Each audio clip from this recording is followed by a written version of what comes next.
minha paixão. Portugal é mar. O mar para mim é o sítio onde eu me reencontro todos os dias. O mar para mim é minha vida, minha maior paixão. O mar para mim é energia.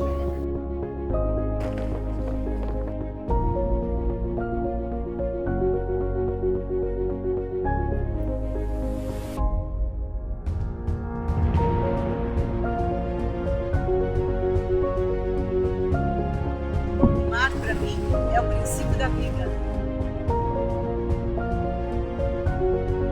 Sea for me is where I long to be. The sea is my church and my playground.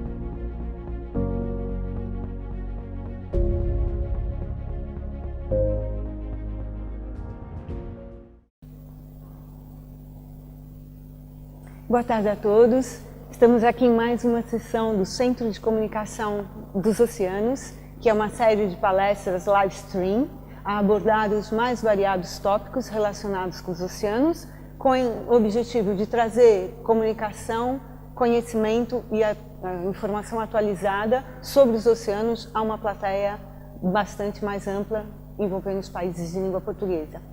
Primeiramente, eu gostava de agradecer, vocês ouviram os nossos padrinhos, agradeço as palavras deles, não é?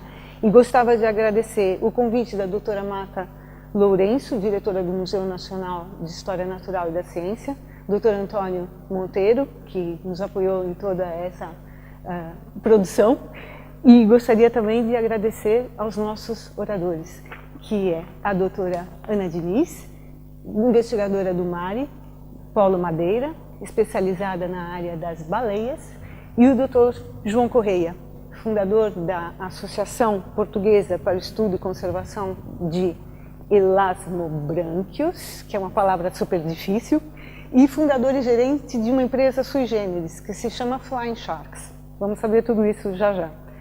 Eu tenho o prazer de contar também com o apoio da Bioterm e a Fundação Water Lovers, que nos apoia novamente, uma vez mais especialmente. Então, começando a fazer as perguntas para o Dr. João Correia. Dr. João, primeiro eu gostava que você dissesse em detalhes qual é o objetivo. Essa associação foi fundada em 1997 e qual é o objetivo dessa associação ao promover o estudo dos tubarões e raias em Portugal? Ok, então, muito obrigado pelo convite para estar aqui. A associação tem como objetivo promover a investigação e a conservação sobre tubarões em Portugal. Os tubarões desempenham um papel muito importante no ambiente marinho, tradicionalmente estão no topo das cadeias alimentares e, portanto, é muito importante serem protegidos. Daí que fazemos palestras, vamos às escolas, falamos às crianças sobre tubarões, marcamos tubarões, trabalhamos com pescadores desportivos, tentamos incentivá-los a marcar e libertar, damos bolsas a estudantes que queiram trabalhar com tubarões e ir estudar para outros países, enfim, fazemos várias coisas. Também uma parte importante, uma área importante, que é o lobbying pela implementação de políticas de pesca sustentáveis. Isso, nos dias de hoje, é uma das áreas mais importantes, não é? Sem dúvida. Viajamos para Bruxelas com muita frequência para falar com membros do Parlamento Europeu portugueses, enquanto que colegas de outras associações de outros países falam com os membros do Parlamento desses países. E sem querer ser fanfarrão, já influenciamos muitas decisões, nomeadamente para a proibição do finning, aquela prática terrível de cortar as barbatanas só para fazer sopa. Exato. E essa prática está proibida no espaço da União Europeia, graças, enfim, não só a nós, mas tivemos uma intervenção fortíssima nisso. Vou até fazer um parênteses nisso, porque em 2017 eu estava fazendo uma reportagem em Cabo Verde e eu não acreditei no que eu vi. Era um contentor em plena luz do dia, já na parte da doca seca, com as portas abertas, e um mar de barbatanas caindo pelo chão. E a autoridade portuária estava ali a 100 metros. Sim. Eu não acreditei na cena, eu não acreditei. É uma coisa... E está acontecendo em muitos portos uma situação dessa. Isso é infelizmente muito comum, as barbatanas acabam todas no mercado asiático e nós, enfim, europeus, temos um bocadinho a mania, somos um bocadinho paternalistas e apontamos o dedo aos países em desenvolvimento, etc. Mas a verdade é que há barcos espanhóis, franceses, portugueses e não só. Não é uma questão de nacionalidade mais, não é? Exatamente. Quantas espécies de tubarões existem e quais são as principais características desses animais? Nós vamos entrar aqui num detalhamento, claro, não claro, é? claro. A gente tem uma foto, inclusive, interessante, antiga, não é? Exatamente. Bom, números redondos, temos 400 espécies de tubarões, 600 espécies de raias. São peixes cartilagíneos, ao contrário dos outros peixes, das fanecas, dos bacalhaus, das cavalas, que são peixes ósseos. Os tubarões desenvolveram-se há mais de 400 milhões de anos. Se pudéssemos viajar no tempo, antes de dinossauros já havia tubarões. Pô, 400 milhões. Exatamente. Estão extraordinariamente bem adaptados ao ambiente deles. E podia estar aqui a tarde inteira... E eles têm uma vida muito longa. Sem dúvida. Depende das espécies. Há espécies pequeninas, tipo as patas-roxas, que duram, enfim, uma dúzia de anos, mas depois há espécies, enfim, como aqueles tubarões como apareceu ali na foto, que têm um ciclo de vida muito semelhante ao nosso. 60, 70 anos, atingem a maturidade sexual ali aos 13, 15 e depois descobriram-se há 2 ou 3 anos o tubarão da Groenlândia, que já se sabia que é uma espécie que cresce muito devagar porque vive em águas muito frias e que fez a datação de vértebras usando o carbono 14 e que tem 500, 600, 700 anos, que é uma coisa absolutamente extraordinária. E essa espécie existe, está viva ainda. Sem dúvida, sem que dúvida. Coisa! Mas lá está, é uma espécie com características muito especiais, específica. Porque vive em ambiente sub-zero, muitas vezes. Bem, do que é a própria parte coisa muito específica por causa daquelas fendas branquiais que são variáveis, não é? Exatamente. Os tubarões, curiosamente, apesar de terem aquele ar super ameaçador e toda a gente tem medo, mas é um animal muito delicado, é um animal que está habituado e que foi, de certa forma, que evoluiu para estar num ambiente bastante aberto e, portanto, precisa de espaço. Um tubarão manda assim umas rabanadas com a cauda e depois precisa de deslizar na água. É chamada a hipótese swim glide. Ou seja, alguns tubarões têm capacidade de parados no fundo e não há problema nenhum, mas a maior parte daqueles tubarões clássicos que vemos no National Geographic, se os forçarmos, por exemplo, num tanque pequeno a nadar, sempre a nadar, pilhas. É o exemplo mais simples. Mas é mesmo assim, é como se fosse um brinquedo que a pilha acaba e o bicho vem-se abaixo. Portanto, nessa linha precisam de facto de espaço para poderem deslizar e lá está, porque são bichos tremendamente eficientes. Muito rapidamente posso dizer que, por exemplo, um tubarão branco adulto, se eu vos perguntasse quantos leões marinhos é que um tubarão branco adulto come por ano, alguém quer dar um palpite? Sim, rapidamente. Não percebi, perdão. Por ano. Vamos baterem um número assim eu diria 50. 50, ali a Cristina é que estava mais próximo. Comem tipo 3 ou 4 por ano, exatamente. Portanto, são animais extraordinariamente eficientes. Nossa, que pouco de comida, exatamente. Não é? Pouca comida, por acaso? E depois tem toda uma... Meu microfone está meio estranho, não está? Desculpa. Bom, tem toda uma outra questão que é os dentes. Né? Os dentes são uma coisa especialíssima, não é? Sem dúvida. Os tubarões, em boa verdade, enfim, têm uma dentição. Fileiras e fileiras, não é? E curiosamente, a pele dos tubarões, ao contrário, chamadas dentículos dérmicos, que no fundo têm dentes a revestir a pele. Esses dentes têm uma particularidade muito curiosa. Aprisionam uma camada de água, portanto, à volta da pele, entre aqueles dentes, o que significa que o atrito de um tubarão com o meio envolvente é nulo, porque é atrito entre água e água. Portanto, não há atrito nenhum. É uma hidrodinâmica perfeita. Perfeita, absolutamente perfeita. E esta característica, quando foi estudada e entendida, foi inclusivamente replicada para por exemplo, um iate ganhou a America's Cup já há muitos anos porque tinha um casco revestido a pele de tubarão, sintética, claro. Claro, é o mesmo princípio, não é?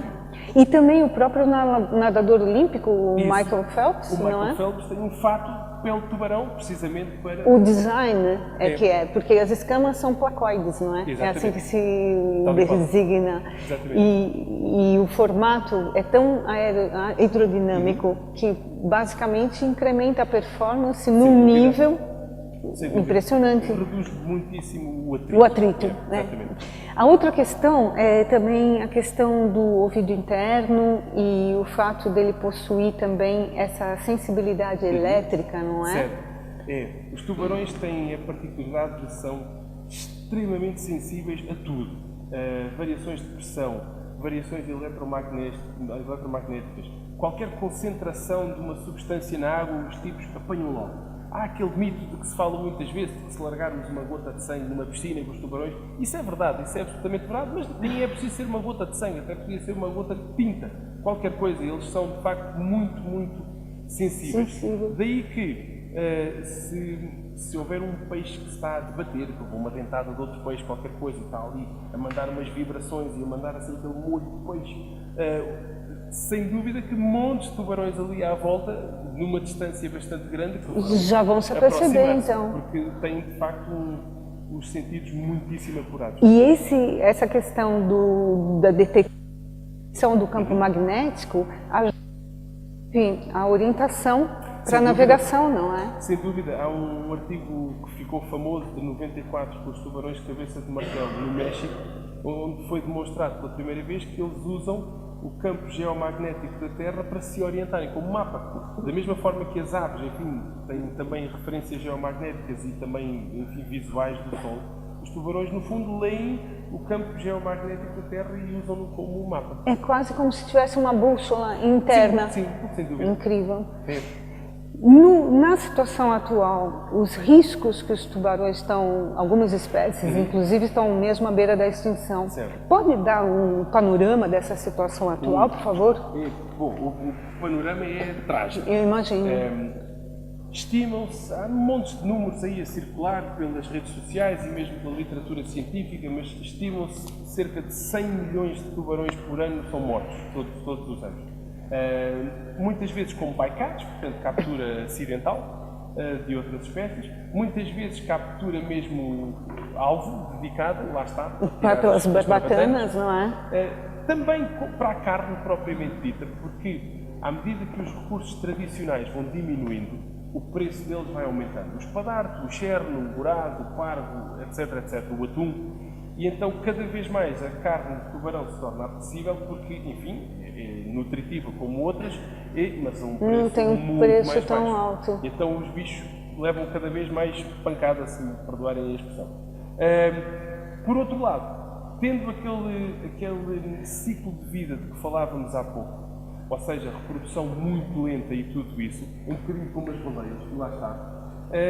Quando começam a ser muito maltratados pela pesca, é uma chatice, porque os números declinam de forma abrupta e depois são gerações para voltar a recuperar. E dizem que, sob ameaça, parece que 25 das espécies já estão em vias de extinção mesmo. É muito difícil hoje em dia dizer, porque, enfim, estimam-se 25% ou eventualmente até talvez mais.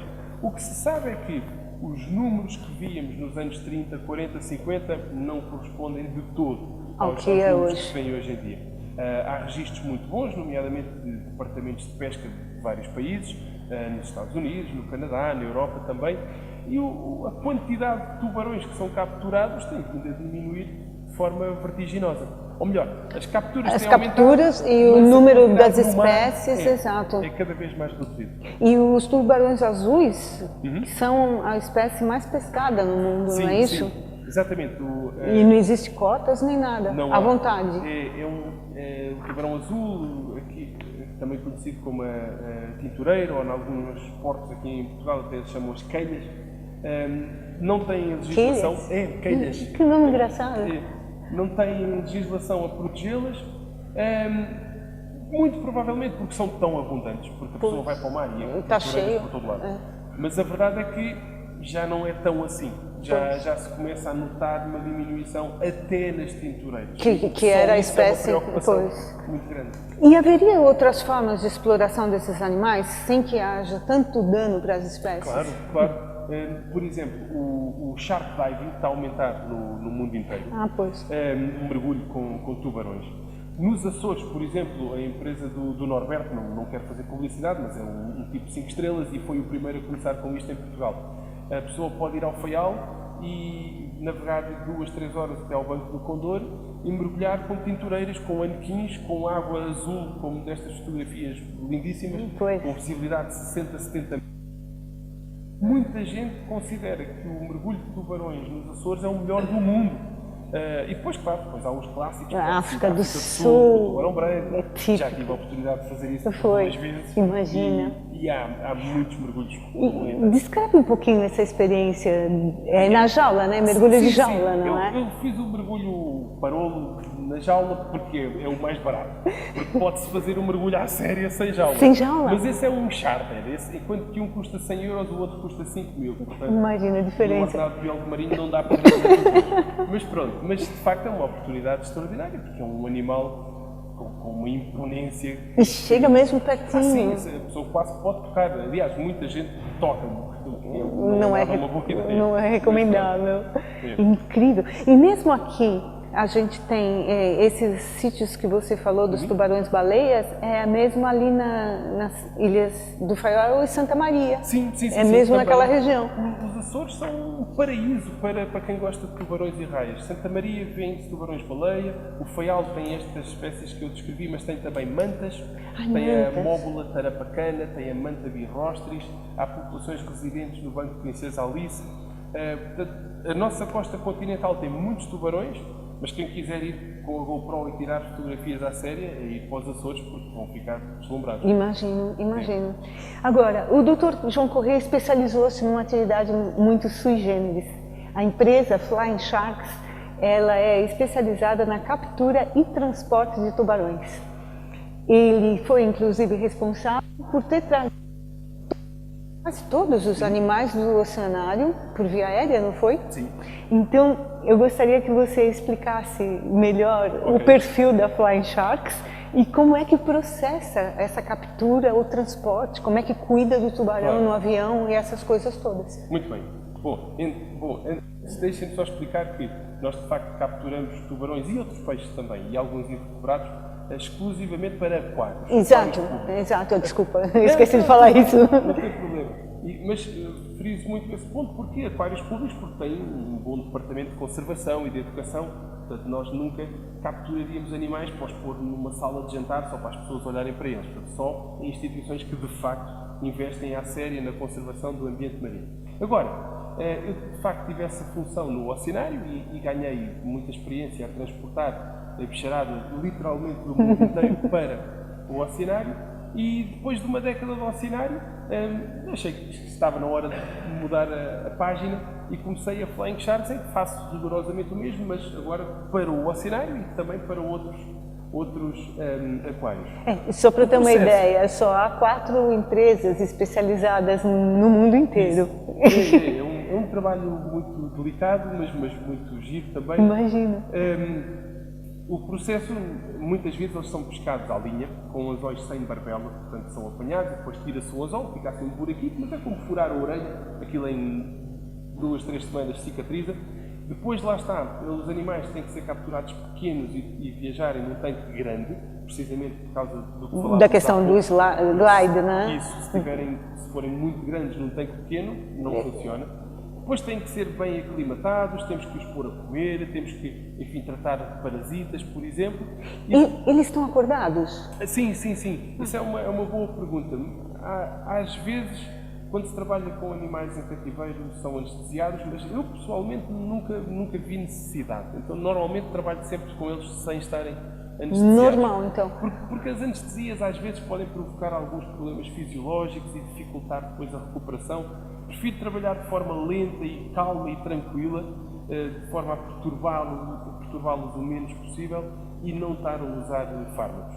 Ok, então captura-se no mar, coloca-se num aquário, Certo. protege, Isso. alimenta, Alimentamos. cuida se tiver algum problema, uma Exatamente. ferida, qualquer coisa Tal e assim, e aí põe na carrinha. Ou depois pomos novamente num tanque de transporte, e ou vamos por estrada, até, enfim, já viemos de Istambul com raias, por exemplo, por estrada, ou vamos de avião.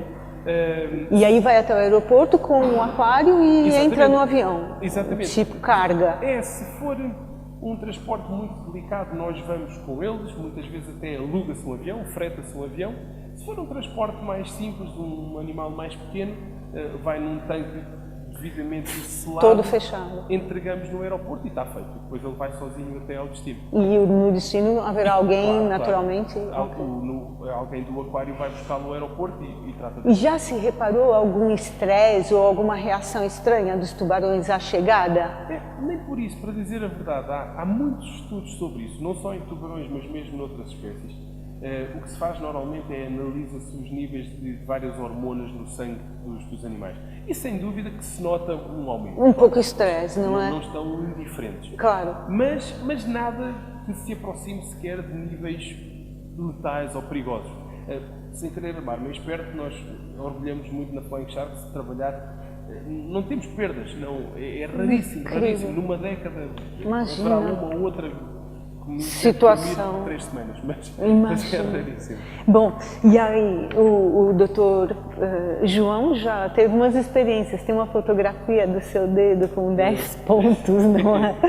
Conta um pouco a sua experiência, até porque fez um livro dos tubarões voadores. Isso. E eu achei muito interessante o título. Muito bem. Essa dentada foi no meu indicador esquerdo, foi por patetice. Estávamos em Sesimbra a marcar tintureiras, precisamente, lá está. Pois.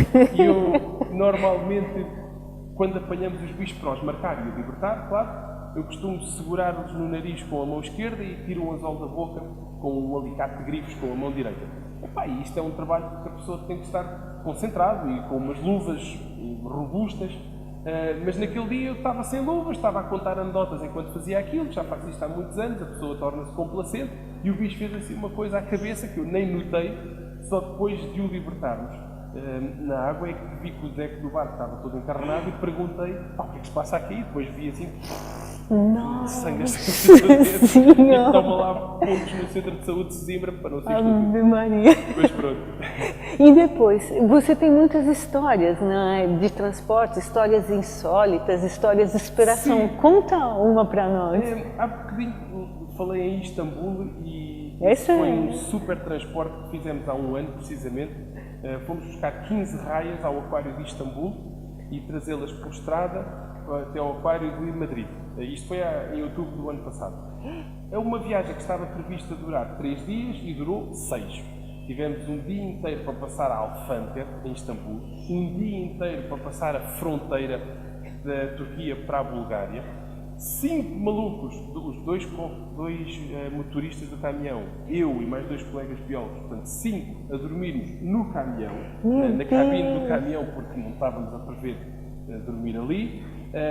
A burocracia na Turquia é enlouquecedora. Bom, mas imagina você chegar numa altura de fronteira e falar, eu tenho 25 raias, né? Quer dizer, as pessoas devem pirar, não é? Sem dúvida. Na Grécia vimos 30, 40 pessoas paradas na estrada, pensámos que era um acidente, eram refugiados que tentaram entrar no caminhão, tentaram partir os vidros e meter-se lá dentro, numa situação muito complicada. Bom, depois de muitas aventuras e do nosso equipamento ter falhado, mas levávamos um backup, um gerador que levou-nos até ao fim da viagem. O gerador aquecia demais, tivemos que abrir uns buracos no compartimento onde estava o gerador para ele poder respirar e entrar ar. Portanto, 1000 aventuras que estão descritas nos livros que vou escrevendo. E chegámos a Madrid, 6 dias depois. Imaginem, partimos então com 15 raias. Com quantas raias é que nós chegámos? 15. 17. Nasceram 2 no caminho. Essa é boa, imagina. Exatamente. Essa é muito boa. 17. Chegou com bebês, não é? Exatamente. Fantástico, doutor João. Mais uma história para fecharmos o lado dos tubarões. Começamos com as baleias. Muito bem. Vamos ver. Estou com uma história neste preciso momento. Eu amanhã de manhã vou voar para Dublin. Esta não é com tubarões, é com salmões, mas é com a Flying Sharks. Mas tem sido um calvário. Vou à Irlanda buscar o mesmo caminhão que vai regressar com salmões. Estava previsto apanharmos um ferry de Cork, no sul da Irlanda, para Santander, norte de Espanha. Esse ferry foi cancelado por causa do mau tempo, ontem. Então, ondas de 12 metros. Pois, tem uma tempestade brava. Exatamente. Entretanto, foi remarcado para sexta-feira, foi novamente cancelado. Ou seja, esta semana tem sido, basicamente, refazer a viagem a qualquer hora. Poucos minutos antes de chegar aqui hoje, refizemos completamente a viagem. Agora vamos apanhar um ferry de Rosslare, na Irlanda, para Cherbourg, no norte de França. Vou ter 2 camionistas que vão ter connosco lá, porque depois o nosso camionista não tem horário, porque eles têm que fazer paragens obrigatórias. Pois. Não consegue vir de Cherbourg É até Aveiro. É como piloto de Exatamente. avião. Então, já temos motoristas que vão ter connosco. Enfim, tem sido uma salganhada. E como é que os salmões vêm? São muitos São tanques? Mil e tal. E, curiosamente, nós vamos fazer aquele processo de transição da água doce para salgada durante a viagem. Para eles vão sair da Irlanda da água doce e vão chegar a Aveiro em água salgada, porque depois vão para uma jaula no mar. É uma aquacultura? Exatamente. E vamos levar sacas de sal e durante o processo vamos adicionando sal lentamente para simular a entrada no mar. Que incrível! Quer dizer, você vai fazer um processo fake de adaptação. Smoltificação. Como? Smoltification, em inglês é smoltificação, assim, uma tradução bem maluca em Que português. incrível! Mas que trabalho mais incrível! Eu fico impressionada mesmo. Agora, muito obrigada, Dr. João. Eu gostava agora de apresentar a doutora Ana Diniz, responsável pelo Whale Tales Project. É um projeto financiado pelo Fundo para a Conservação dos Oceanos, criado pelo Oceanário de Lisboa e pela Fundação Oceano Azul. Então, por favor, doutora Ana, conta pra gente como que é o projeto Whale Tales e no que consiste, por favor. Exatamente, o projeto Whale Tales foi um dos projetos premiados pelo Fundo para a Conservação dos Oceanos no ano de 2018. E foca-se Desculpa, doutora Ana, mais perto do microfone. Obrigada, porque senão o nosso áudio não consegue pegar. Obrigada. Foca-se essencialmente na ecologia do cachalote na Macaronésia, na zona da Macaronésia, mas essencialmente no arquipélago da Madeira. Com este projeto, o cachalote foi uma espécie que foi algo de caça durante algumas décadas no arquipélago. Há pouca informação sobre a sua ecologia, sobre os seus movimentos, onde é que se move, se há residências permanentes de certos indivíduos, etc. Então é isso que nós estamos a tentar saber um bocadinho a nível da população, por um lado, e também a saber se existem alguns fatores de risco, como por exemplo contaminantes na população, os indivíduos que avistamos no arquipélago. Vocês, desde janeiro, já realizaram diversas saídas no mar, não é? No sul da Ilha da Madeira. E nessas saídas, vocês encontraram vários cachalotes, né? E fizeram a recolha de fotografias para a identificação dos indivíduos. Como é que se identifica um indivíduo? Exatamente. No caso dos cachalotes, nós usamos a barbatana caudal, que tem marcas únicas dos indivíduos ao longo da sua vida, através de dentadas de parasitas, ou através de contactos dos outros, ou mesmo através de algumas marcas causadas por impactos, como por exemplo redes ou cortes de hélice, ficam com marcas nas barbatanas dorsais, nas barbatanas caudais, peço desculpa, que nos permitem depois, fotografando os animais no mar e depois em laboratório comparamos esses indivíduos com outros que já temos avistados e catalogados e conseguimos identificá-los. No caso dos cachalotes e no caso das espécies catalogadas, não atribuímos nomes porque temos várias centenas de indivíduos. Pois diferentes. mas são identificáveis, então. É a mesma coisa que atribuirmos Nomes. Atribuímos um código e sabemos que é aquele indivíduo que foi avistado 10 vezes ou 20 vezes ao longo de vários anos. E essa análise, ela combinada com os estudos de genética populacional, estudo do uso do habitat e os estudos toxicológicos, dão um panorama do que está se passando naquela região. Exatamente. A ideia é usarmos o cachalote neste projeto como uma sentinela, como um bioindicador do estado de saúde daquelas áreas. Portanto, juntamente com a identificação dos indivíduos, já sabemos, através de alguns resultados, tanto de genética como de fotoidentificação, que eles se movimentam entre os arquipélagos de Açores, Madeira e Canárias, portanto, os mesmos indivíduos que citam os 3 arquipélagos. E, como foi referido, nós, nas nossas saídas de mar, fazemos biópsias, que ao contrário dos tubarões não podemos manipular os animais, são feitas remotamente, às vezes até de uma maneira muito fácil, porque eles, quando a água está mais quente, libertam pele, e nós, quando eles se preparam para fazer um mergulho profundo e mostram a caudal, nós vamos imediatamente à pegada e muitas vezes à pele, Pedaços de pele. pedaços de pele a flutuar, e nós recolhemos essa pele que tem informação preciosa. Às vezes fezes também, conseguimos Claro, interessa, não é? Lógico. da ave, se formos rapidamente ao sítio onde o animal está. Outras vezes, tentamos mesmo, através de umas setas e umas pontas modificadas, recolher rastros de pele e gordura para análises posteriores. Que seria a biópsia mesmo, né? É uma picadinha.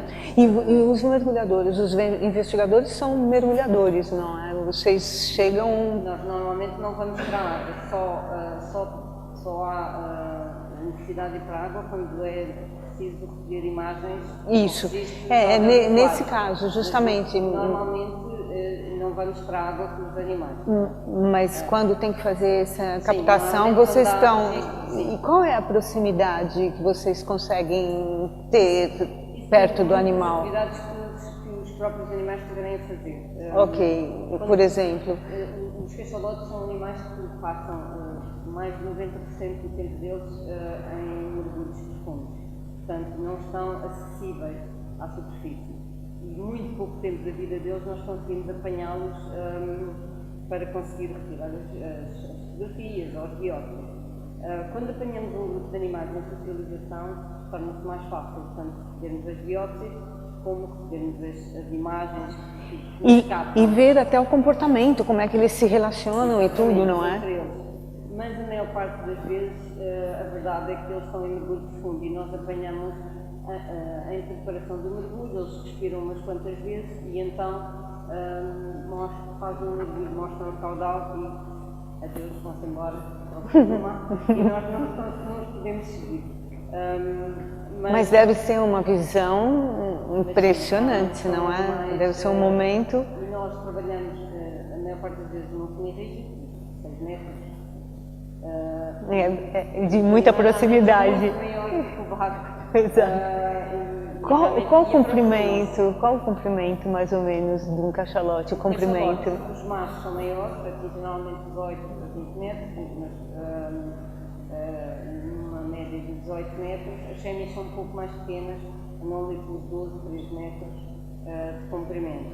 Curiosamente, estavam-me a perguntar quando eles se aproximam, as crias, quando eles estão em socialização ou quando são deixadas à superfície, porque muitas vezes elas ficam à superfície sozinhas, quando as fêmeas, as mães, as tias, estão em mergulho e elas aproximam-se, muitas vezes são curiosas e vêm até perto do barco. São as que dão as melhores imagens. Imagino, deve ser fantástico. Agora, nós temos uma situação que essa espécie está classificada como vulnerável, tanto naquela lista vermelha da IUCN, como também no livro vermelho dos vertebrados de Portugal.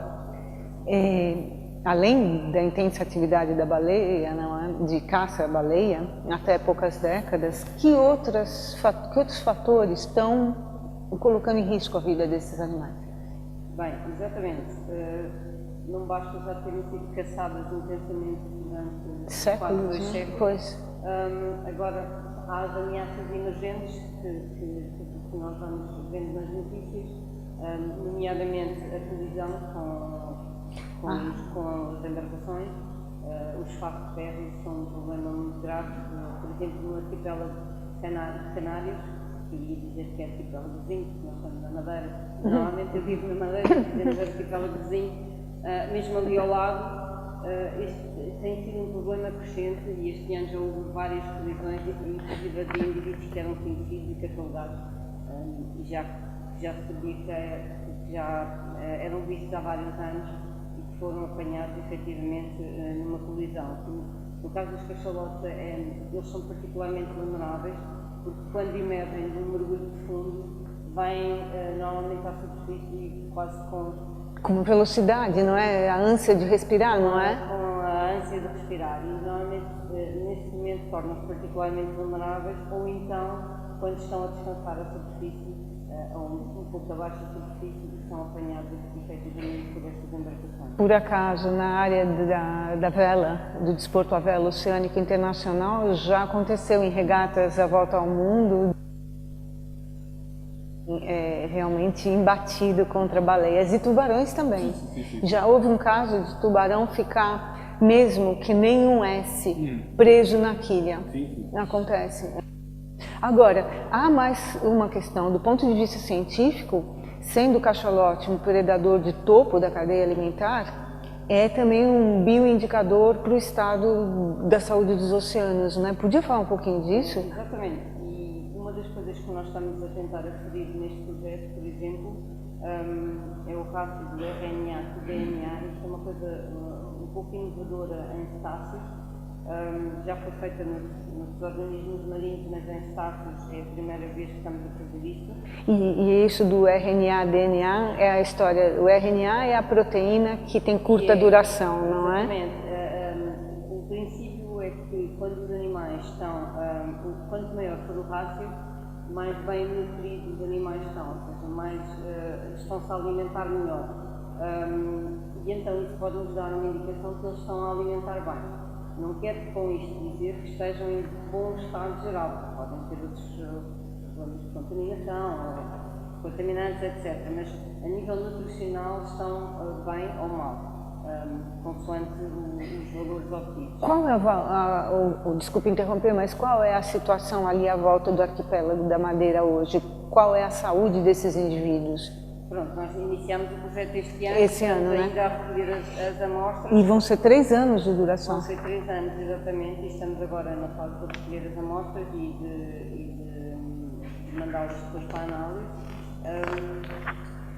Mas o que nós já conseguimos perceber é que os animais não são do arquipélago da Madeira só, são da Macaronésia, pelo menos da Macaronésia em geral, e no caso dos machos, possivelmente até mais longe, porque as fêmeas com as crias e com os juvenis normalmente mantêm-se numa mesma área a vida toda, mas os machos podem navegar mais distantes. Portanto, nós partilhamos estes animais com outras zonas. Vamos falar de uma característica muito importante, que o cachalote tem essa questão do espermacete, é assim que se diz, essa substância que ajuda o cachalote a efetuar os mergulhos. Poderia detalhar essa função, vamos dizer assim? Foi uma das principais razões para o cachalote ter sido uma espécie tão tratada durante tanto tempo, porque tinha inúmeras funções. E efetivamente é um órgão, ainda não se sabe muito bem qual é a função exata do espermacete ou se tem só uma função. E está na cabeça, não é? Exatamente, está na cabeça do animal, por isso é que ele tem aquela cabeça gigante, só a cabeça é um terço do corpo, portanto é mesmo desproporcional em relação ao corpo, que o torna tão característico. Mas o espermacete, efetivamente, há uma teoria que diz que ajuda o cachalote nos mergulhos profundos, porque à medida que o animal desce, as águas se tornam mais frias, a densidade torna-se mais densa e acaba por fazer com que ele fique com flutuabilidade negativa, se assim se pode dizer, e à medida que o animal sobe, expande, fazendo com que ele fique com flutuabilidade. E na verdade isso é uma substância serosa da cor do leite, não é isso? Sim, que ela exatamente. então funciona como uma coisa que se expande e que se contrai. De acordo com a profundidade, é como se fosse a questão do mergulho, não é? Do nós humanos. Exatamente. E o cachalote é um dos campeões da apneia, portanto é um dos estácios que consegue aguentar e fazer mergulhos mais profundos. Muitas vezes, em média, normalmente 40 minutos, mas podem ir até mais de uma hora, até uma hora e meia. E eles têm uma caixa torácica, que é uma caixa torácica imensa. Sim, todo o corpo do cachalote está adaptado precisamente para esses mergulhos. Os pulmões colapsam, se houver necessidade, o sangue flui só para os órgãos essenciais, quando eles estão mesmo lá embaixo, porque eles alimentam-se de luvas gigantes, que são a presa preferida deles, que vivem a milhares de metros de profundidade. Portanto, normalmente o cachalote está connosco à superfície, nós estamos a fazer o nosso trabalho, a retirar amostras e ele mergulha e vai até aos 1000 metros, 1000 e tal metros de profundidade. Mesmo ali. E durante, quando eles estão na superfície, eles ficam muito tempo assim na superfície ou não? Depende também? Depende da atividade que estiverem a fazer. Quando estão em modo alimentação, quando estão a mergulhar, não ficam muito tempo à superfície. Respiram e descem. Exatamente. Respiram, recuperam, preparam-se para o mergulho seguinte e mergulham novamente. E nós só temos aqueles minutinhos para conseguir recolher as amostras. Quando estão em socialização, aí mantêm-se à superfície mais tempo. As crias não conseguem mergulhar até a profundidades tão grandes, normalmente estão sempre à superfície. Normalmente também têm babysitters a tomar conta delas, que se mantêm por ali, enquanto as mães vão mergulhar à procura de comida. Agora, é importante também dizer para que servia o espermacete e que foi utilizado durante a caça da baleia, foi imensamente utilizado como lubrificante para instrumentos delicados de elevada altitude, para cosméticos, para glicerina, para compostos para proteção contra a ferrugem, detergentes, fibras, vitaminas e mais de 70 compostos farmacêuticos. Quer dizer, usava a si mesmo, não é? Era altamente útil. Muito rentável, sim, era um produto muito rentável durante os séculos que o cachalote foi caçado. E isso foi na Madeira até Madeira e Açores até 81 e nos Açores 84. Exatamente. Na Madeira o fim foi voluntário antes de haver legislação, mas a verdade é que, devido à opinião pública, estes produtos eram exportados essencialmente para os Estados Unidos e na década de 70 começou a haver uma emergente opinião das pessoas contra a caça-baleia e a criar empatia pelos animais. Então deixou de também ser rentável para os pescadores apanharem os animais porque o produto já não se escoava. E também com o desenvolvimento da tecnologia deixou de ser importante na eletricidade, para lubrificantes, etc. Então acabou por ter um fim voluntário.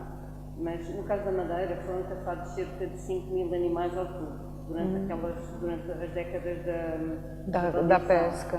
Que não é nada comparada com os 30.000 que eram caçados anualmente, todos no mundo inteiro. Portanto, realmente foi uma espécie que foi muito caçada, mas que tem vindo aos poucos a recuperar. Das baleias foi das que melhor recuperou, apesar de ainda ser uma espécie vulnerável na lista vermelha. Mas efetivamente tem vindo a recuperar aos poucos e era sobre isso que eu ia perguntar, a situação atual dos cachalotes nos oceanos e as ameaças que sofrem nos seus habitats, quais são? Pronto, exatamente, como eu referi, a cachalote não é das baleias que tem sido das baleias que até têm recuperado melhor, as populações estão aos poucos a aumentar, nota-se por exemplo na Madeira que depois do período de avaliação houve uma altura que talvez não se avistassem tantos animais mas efetivamente agora as coisas estão a melhorar e tem sido avistados animais com muita regularidade. O cachalote pode ser visto lá durante todo o ano, embora haja alturas em que haja mais avistamentos, mas efetivamente mantém-se uma espécie vulnerável. E as ameaças são muitas, né? A gente vê, não é só a questão da pesca, que já agora nem acontece, é mais por acidente que se apanha ou se fere os animais, mas é também as colisões com os navios. Eu acho que esse deve ser um dos problemas principais, mas também a poluição sonora, que está causando principalmente esses grandes navios que estão tentando fazer pesquisa do fundo do oceano para verificar se há os recursos fósseis, né? Se há petróleo. Aquilo, eu cheguei até a ver uma exposição incrível com a gravação desses sons. O impacto do som no meio marinho é tal que pode desorientar os animais, tanto os tubarões, como os golfinhos, como as baleias. A outra questão também é o lixo, o plástico. Aliás, tivemos uma situação há poucas semanas, uma baleia com quase 100 quilos de plástico no estômago. Exatamente. E poluentes químicos que estão na água também do mesmo jeito, não é? Exatamente. Por exemplo, essas situações como este cachalote que deu à costa com muitos quilos de plástico no estômago, é o que se vê. Nós queremos saber até onde é que este plástico impacta os organismos do animal, nomeadamente a presença de aditivos plásticos, que são substâncias químicas que existem no plástico para melhorar a sua composição e a sua performance, mas que ficam, efetivamente, podem ser detectadas nos tecidos biológicos, nos tecidos dos animais, neste caso na gordura. Portanto, pode-se dizer literalmente que eles estão a comer plástico, porque o plástico está a passar para os seus tecidos. Pois, é isso. E isso pode ser detectável. E isso pode ser um indicador do estado de saúde do ambiente onde eles vivem. Imagino. Obrigada, doutora Ana. Eu ia fazer mais uma pergunta ao doutor João. Era para fecharmos a palestra, enquanto aguardamos a doutora Marta e o senhor Hussein Aga Khan, que vão dar uma palavrinha conosco. Gostava que você contasse mais uma história dessas do Flying Sharks, não é? Então, em 98, mesmo antes da abertura do Oceanário, eu estive na Flórida com o João Falcado, que é agora o administrador. Ah, sim, conheço, sim. E estivemos a preparar um transporte, foi o primeiro grande transporte lá para o Oceanário. Do Oceanário. E esse também teve variedíssimas aventuras. Por exemplo, nós vínhamos num charter, num avião de carga, que enquanto eu e o João estávamos durante o dia lá num estaleiro a preparar os tanques, a martelar, a serrar, como se fôssemos carpinteiros, literalmente a montar tudo, tínhamos um colega australiano que estava no hotel a tratar da papelada e da logística, etc. E ele todos os dias ia buscar-nos para o almoço com más notícias, todos os dias. E as más notícias cobriam coisas como: houve um dia em que ele nos disse que o avião em que nós íamos regressar de Miami para Lisboa se tinha despenhado na Costa Rica. Meu Deus! Porque a carga foi mal cintada. E quando o avião descolou, a carga não estava devidamente presa, escorregou para trás. É a mesma coisa que navio, não é? Morreu toda a gente, uma desgraça. Ai, que horror! Adiou logo o nosso transporte durante mais uns dias. Depois, o fornecedor que era suposto tratar de tudo, houve uma desavença entre ele e a empresa que estava a montar o Oceanário, enfim, lá se desentenderam. O tipo basicamente lavou as mãos e disse: não trato de nada. Vocês, se quiserem, venham cá e tratem tudo. E foi rigorosamente isso que fizemos, e lá fomos nós e tratámos de tudo. Esse transporte, em boa verdade, foi o que deu origem ao primeiro livro que escrevi, o Sex, Sharks e Rock and Roll, precisamente porque foi uma aventura tão maluca que eu, no fim, senti quase a obrigação de escrever aquilo tudo para não me esquecer dos percalços, não é? E distribuía por toda a gente que tinha participado.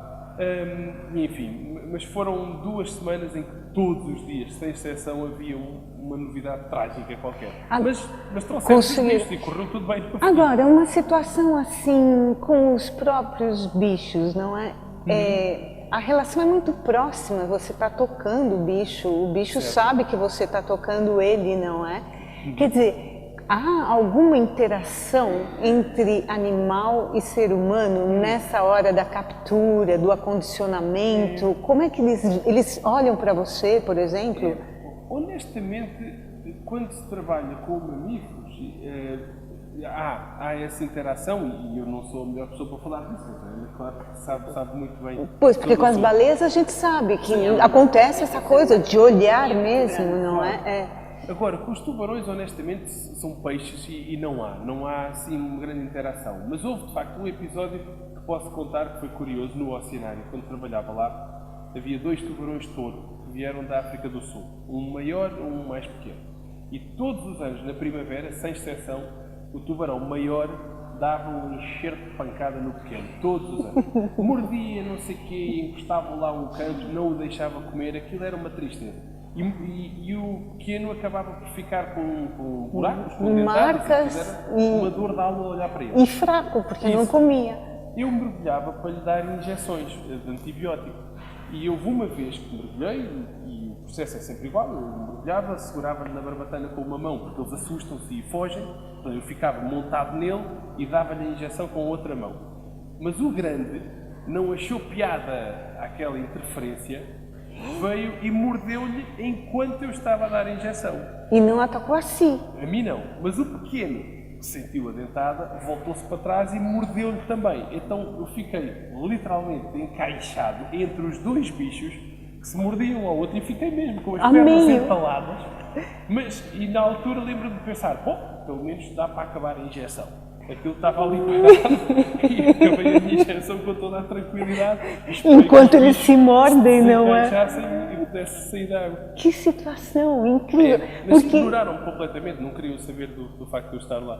Quer dizer, era independente, no caso, não fazia parte da transação entre eles, não é? É curioso, porque já o fato da própria morfologia do rosto do tubarão, a baleia, apesar de ter os olhos separados, a gente ainda olha num dos olhos, não é? Certo. E a gente pode ver aí as fotos. Mas o tubarão, eu acho que é um pouco distante da nossa morfologia para ter qualquer interação mesmo, não é? E eles têm aquela coisa nos olhos que tem uma membrana, não é? E tanto que os protege. No momento quando um tubarão, os grandes sim. tubarão branco e outras espécies, quando vão dar uma dentada numa presa, normalmente aquilo cobre o olho para se protegerem, para não sofrerem danos. Está ótimo. Porque a dentada normalmente é muito bruta, é mesmo vigorosa. Imagina e há que proteger os o olhos. impacto. Obrigadíssima. Eu agradeço a todos, agradeço ao Museu Nacional de História Natural e da Ciência, à marca Bioterme por ter nos apoiado, à Fundação Water Lovers. Agradeço os oradores. Doutor João, foi um prazer falar consigo. Doutora Ana, incrível. Obrigada por partilhar tanta informação que a gente realmente não acha nos livros ou desconhece, não é? E agradeço a presença da plateia.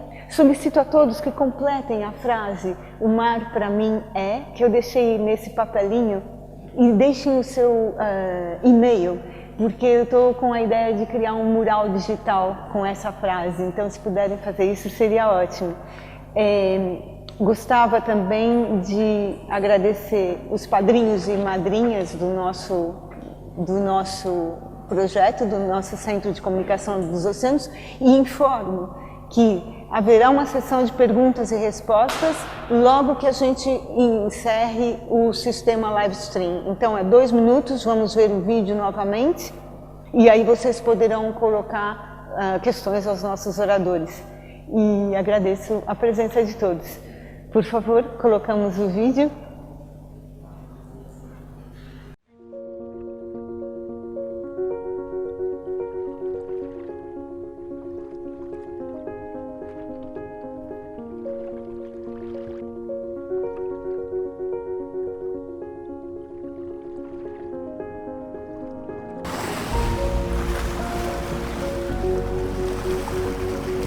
Mar é a minha paixão. Portugal é mar. O mar para mim é o sítio onde me reencontro todos os dias. O mar para mim é minha vida, minha maior paixão. O mar para mim é energia.